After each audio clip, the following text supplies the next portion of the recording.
Good morning, and thank you for joining me for another 5 good minutes with the Word. I'm Barry Bryson, and we're continuing our study of the book of Ruth. When we were together last time, we got into the text of the book of Ruth, and we talked about all the misfortune that befell Naomi and her husband Elimelech and their family there in Moab. They were from Bethlehem in southern Judah.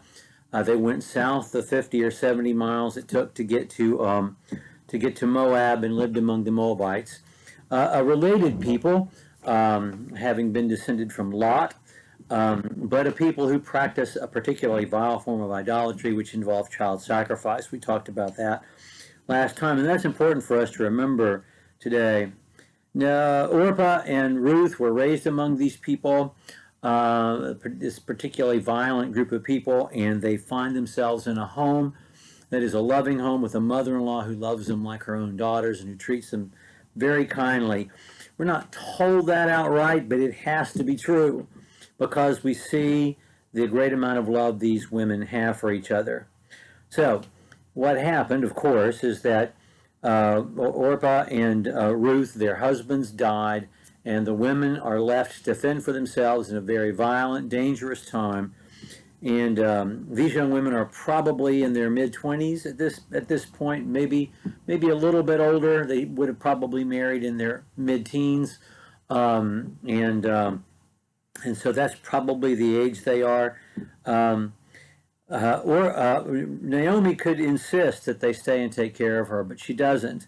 She does the selfless thing and tells them to go back to their own families and to find new husbands. She doesn't even ask for a bride price back or anything, not that she'd have legal standing to do that. But it ought to be returned to her if she's sending these girls back to their parents. They don't want to go. But she really is thinking about their welfare. And so this is what happens. Chapter 1, verse 8. She departed from the place, or verse 7, she departed from the place where she was. Her 2 daughters-in-law were with her, and they went on the way to return to the land of Judah. And Naomi said to her 2 daughters-in-law, "Go, return, each of you to her mother's house. May Yahweh deal kindly with you as you have dealt with the dead and with me. And may Yahweh grant that you may find rest, each in the house of her husband." And she kissed them, and they lifted up their voices and wept. And they said to her, "No, we will surely return to your people." And Naomi said, "Return, my daughters. Why should you go with me? Have I sons yet in my womb that may be your husbands? Return, my daughters, go. For I am too old to have a husband, and if I had hope, even if I should have a husband tonight and bear sons, would you wait until they were grown? Would you therefore refrain from marrying?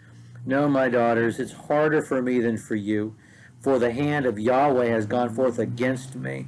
And they lifted up their voices and wept again. And Orpah kissed her mother-in-law, but Ruth clung to her. And she said, "Behold, your sister-in-law has gone back to her people and her gods. Return after your sister-in-law." But Ruth said, "Do not urge me to leave you or to turn back from following you. For wherever you go, I will go. Wherever you stay, I will stay. Your people shall be my people, and your God, my God. Where you die, I will die, and there will I be buried. Thus may Yahweh do to me, and worse, if anything but death parts you and me." When she saw that she was determined to go with her, she said no more to her.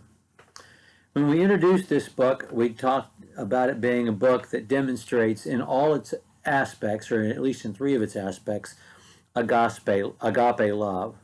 If we can take a New Testament word and import it into the Old Testament. And I think we see that here between Ruth and Naomi, between Orpah and Naomi.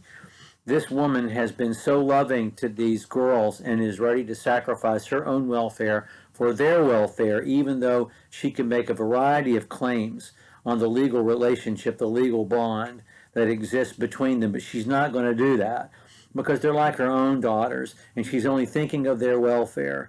And then those words from Ruth herself, that's really all we have of her expressing her feelings with words in the rest of the book. Everything that she does because the plans are being made that include her. But we don't need anything more to know that she's exactly everything that Boaz says she is in just a few verses. We use these words most often in weddings, and it's not really between a man and a woman. It's between two women, a woman and her mother-in-law. But I think it's an appropriate expression of an agape love bond between two people. And I'm just so blessed that if we had the one quote from her, we have this one, and I know you are too. Well, tomorrow we'll talk about their return to Bethlehem. Thank you for joining me for 5 Good Men.